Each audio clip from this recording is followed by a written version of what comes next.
Musical stories. شہزادی گل اندام اور اس کی خواص پریزادے بڑی مصیبت میں ہیں۔ اب کیا ہوا پریزادوں کو؟ منع میاں، مصیبت اکیلی تھوڑی آتی ہے، لو لشکر کے ساتھ آتی ہے۔ مصیبت کے لشکری کون سے ہوتے ہیں بھلا؟ میاں، پریشانی، گھبراہٹ، بے دلی، بدہوشی، بے صبری، کم ہمتی، جلد بازی، پتہ نہیں کیا کیا اس کے ساتھ بندھا چلا آتا ہے۔ اگر مصیبت اکیلے آئے تو لوگ اس کا سامنا نہ کر لیں، حوصلے، صبر اور تدبیر کے ساتھ، مگر یہ اکیلی کبھی نہیں آتی۔ کیا مصیبت آ پڑی ہے ان پریزادوں پر؟ جب سے خواب ٹوٹا ہے وہ واپسی کا راستہ تلاش کر رہی ہیں، انہیں راستہ نہیں ملا۔ وہ کسی سے راستہ کیوں نہیں پوچھ لیتی؟ پوچھے ضرور، مگر کس سے؟ کون ہوتا ہے اس جنگل میں راستہ بتانے والا؟ وہاں نہ جن، نہ آدمزاد، نہ پریزاد، پھر یہ بھی نہیں پتا کہ وہ کس سمت میں جا رہی ہیں۔ دادی اماں، وہ تو پریزاد ہیں، پیدل کیوں چل رہی ہیں؟ ان کے تو پر ہیں، وہ اڑ کیوں نہیں جاتی؟ بچے، وہ اڑ کیسے جائیں؟ وہ کسی جادو کے زیر اثر ہیں۔ جادو تو ختم ہو چکا، وہ جادوئی غار سے تو باہر آ چکی ہیں۔ وہ نیند کا جادو تھا جو 12 سال بعد ختم ہو گیا۔ پھر یہ کون سا جادو ہے؟ یہ جادو ہے جس نے پر بیکار کر دیے تھے پریزادوں کے، جو غنور جادوگر نے ہر اس پریزاد پر کر رکھا تھا جو طلسمی دیوار کے اس طرف چلی آئی ہو۔ جب تک وہ ملک پرستان کی حدود سے باہر رہے، اڑ نہ سکیں گی۔ پھر تو بڑی مشکل میں گرفتار ہوں گی بیچاری پریاں۔ بالکل، یہی وجہ تو تھی جو انہیں جنگلوں میں مارا مارا پھرنا پڑ رہا تھا۔ جنگل جن میں کوئی راستہ نہیں تھا، راستہ بتانے والا، مدد کرنے والا نہیں تھا۔ پھر کیا ہوا دادی جان؟ ہونا کیا تھا؟ بیچاری پھول سے بھی نازک شہزادی گل اندام اور اس کی خواصیں چلتی رہتی ہیں۔ جہاں راستے میں رات پڑتی ہے وہیں لیٹ کر سو رہتی ہیں، بیچاری ڈری، سہمی، بھوکی پیاسی، مجبور، بے سہارا۔ اللہ کسی پردیس کی مصیبت میں مبتلا نہ کرے۔ پھر دادی اماں آگے بھی سنائے نا، کیا ہوا؟ بیٹا، ان بیچاری مصیبت کی ماری بچیوں کو، بے منزل کی مسافروں کو خدا معلوم کتنا عرصہ سفر میں گزر جاتا ہے۔ آخر ایک شام جنگل ختم ہوتا ہے اور بیاباں شروع ہو جاتا ہے۔ اس بیاباں میں چلتے چلتے ایک بڑا سا درخت آ جاتا ہے، عجیب و غریب قسم کا۔ کیسا تھا درخت؟ کی جیسی بل کھاتی ہوئی، ایک دوسرے میں الجھی ہوئی۔ دور سے دیکھو تو کوئی سادھو جٹاؤں والا کھڑا معلوم پڑے، قریب پہنچو تو پیڑ۔ کتنا بڑا تھا وہ پیڑ؟ سفید پھل جس پر سیاہ رنگ کا ٹوپی نما جھلکا تھا، بالکل کسی انسان کے چہرے جیسا۔ سفید پھل؟ وہ بیچاری شام سے پہلے اس پیڑ کے پاس پہنچ جاتی ہیں۔ اس کے نیچے ہموار جگہ، نرم گھاس کا بستر، اوپر دیکھو تو چھاتے جیسا سائبان۔ وہ وہاں پہنچی، گرمیوں کی رات، پورا چاند، ٹھنڈی ٹھنڈی ہوا چل رہی تھی۔ وہ بیچاری تھکی ہاری وہاں لیٹ جاتی ہیں، پھر انہیں پتہ بھی نہیں چلتا کب نیند آ گئی۔ سو گئی وہ؟ سو تو گئی وہ، مگر کیا دادی اماں، پھر کچھ غلط ہو گیا کیا؟ پہلے تھوڑا غلط ہے، جو اور کسی غلط کے ہونے کا ڈر رہتا ہے انہیں۔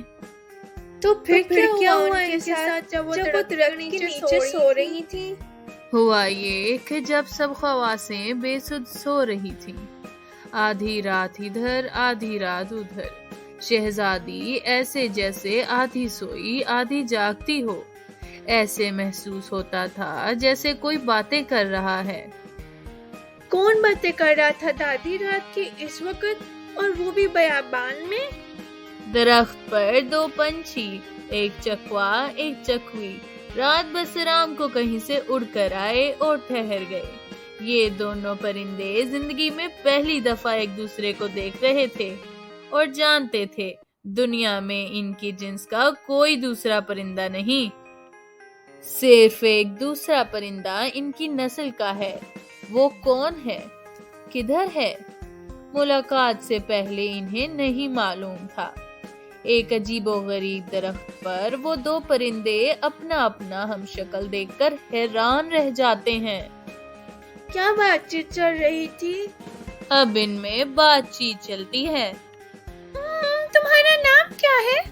تم تو بالکل میرے جیسے لگتے ہو۔ میرا نام چکوا ہے، اور ہاں، میں بھی تمہیں دیکھ کر حیران ہوا ہوں اور خوش بھی۔ چکوی نام ہے میرا۔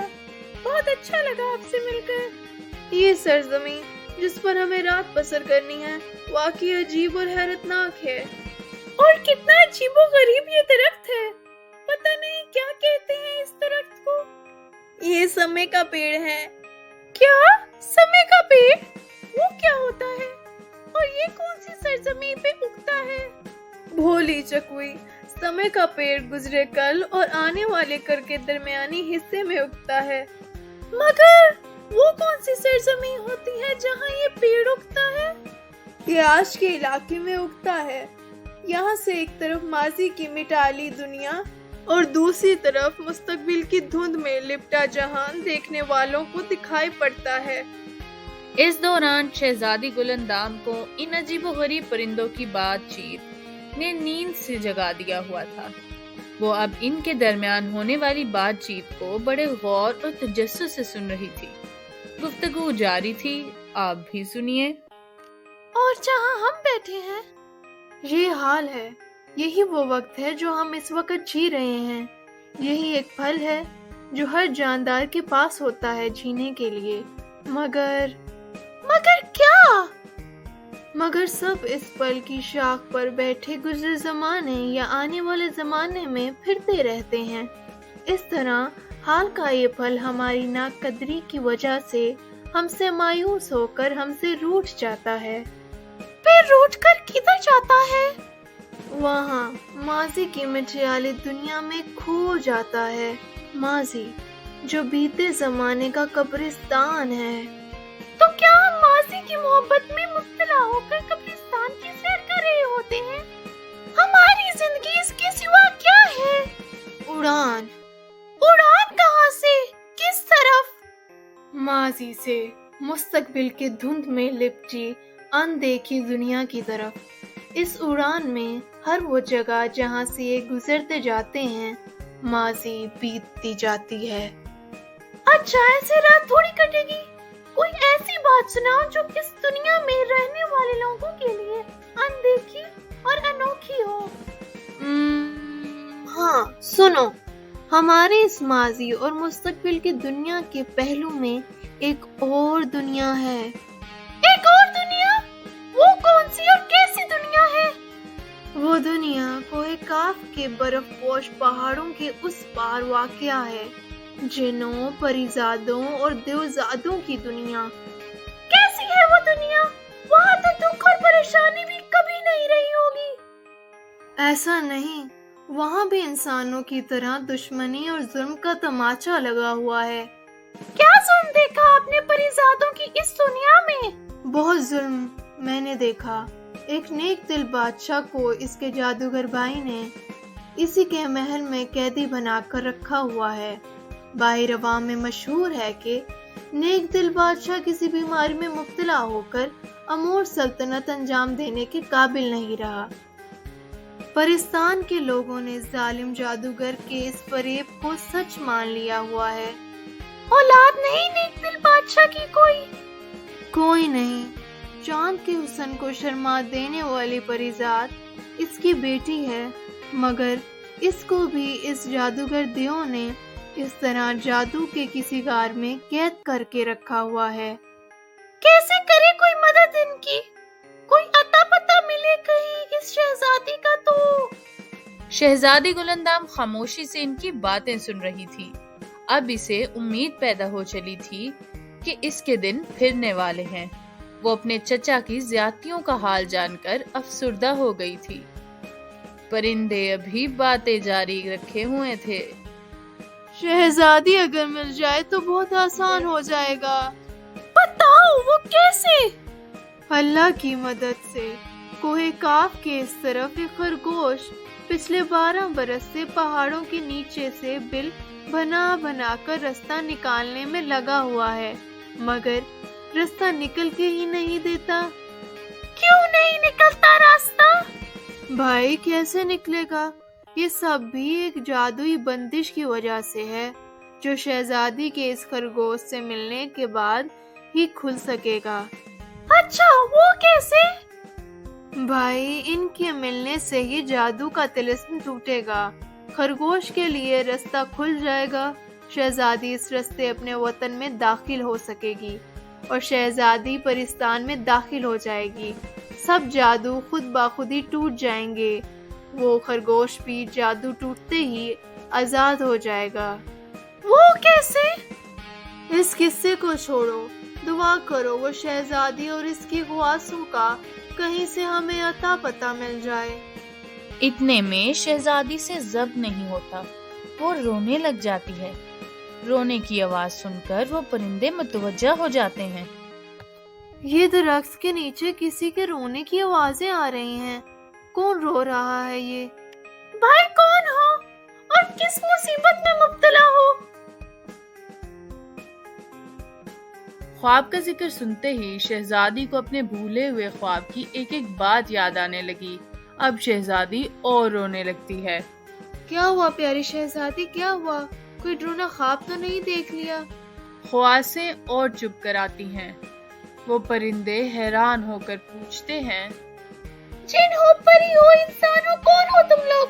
ہمیں اپنا ماجرا سناؤ۔ وہ سب انہیں اپنے اوپر گزری مصیبت کی داستان سناتی ہیں، اپنا دکھ بتاتی ہیں، روتی ہیں۔ اتنی مدت بعد انہیں کوئی غم گسار جو ملا تھا، جس نے ان کا حال پوچھا۔ پرندے ان کی باتیں سن کر بہت دکھی ہوتے ہیں اور بتاتے ہیں، غم نہ کرو، مجھے معلوم ہے آپ کی اس مصیبت سے رہائی ایک خرگوش سے مل کر ہی مکمل ہو سکتی ہے۔ کہاں ہے وہ خرگوش؟ کہاں ڈھونڈوں اسے؟ ہم ملائیں گے آپ کو، میں لے چلوں گا۔ مجھے معلوم ہے وہ خرگوش کہاں ملے گا، وہ خود آپ کے انتظار میں ہے، دن رات تلاش کرتا ہے آپ کو۔ وہ کون ہے اور ہمیں تلاش کیوں کرتا ہے؟ وہ کون ہے کا جواب بہت لمبا ہے، اتنا ہمارے پاس وقت نہیں کہ بتاؤں وہ کیوں انتظار کرتا ہے۔ سمجھ لو اس کی اپنی رہائی، اچھی شہزادی آپ کی رہائی کے ساتھ جڑی ہوئی ہے۔